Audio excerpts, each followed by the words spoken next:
Depuis l'arrivée du loup, si tu veux, j'ai dû mettre en place des moyens de protection. Et ça a changé mon métier. Donc je me suis d'abord protégé de la pression de prédation. Mais aujourd'hui, si tu veux, il faut que j'adapte mes moyens de protection à l'espace qui est traversé par plein de gens de plein de milieux. Salut, c'est Benjamin Roubiol, je suis athlète pro en trail et aujourd'hui je vous emmène avec moi au Croise-Belay. On va rencontrer Cyril qui est alpagiste. Ça va? Ça va Cyril?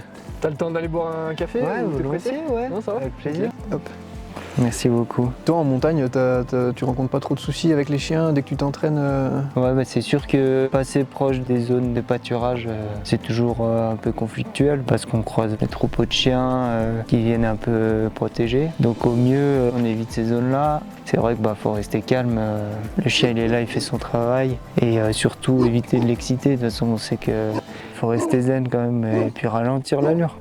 Ouais, c'est ça. Et garder la plus grande distance possible avec le troupeau. Il faut vraiment 50 mètres et plus, quoi. Il faut vraiment s'écarter du troupeau.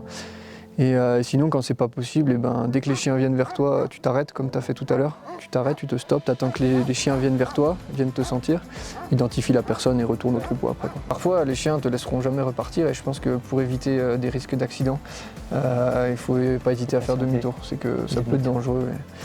Est-ce qu'on peut parler aux chiens? Ouais, tu peux parler aux chiens. Après, tout dépend le ton que tu emploies. Il faut être calme déjà, essayer d'être rassurant.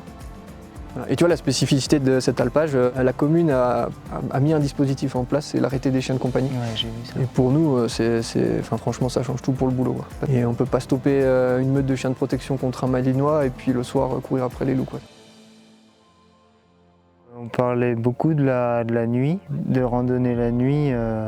Pour les troupeaux, c'est aussi un autre stress. Pour moi, la nuit, c'est même pas que c'est un stress, c'est que c'est hyper dangereux, tu vois.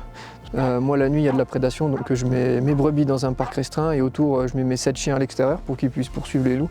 Donc, ouais, la nuit, je recommande pas du tout. Ouais.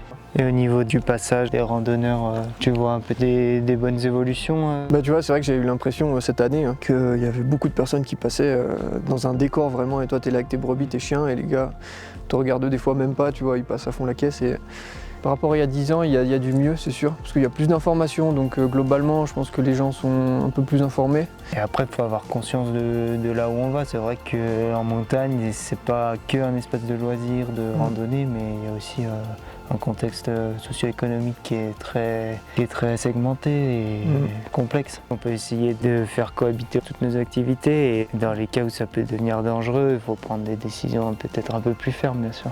Bon écoute, merci d'avoir pris ce temps. Ça marche, avec plaisir. Écoute, moi aussi je vais garder mes brebis et puis n'hésite pas dès que tu repasses. Ouais, merci. À bientôt. À Salut. plus.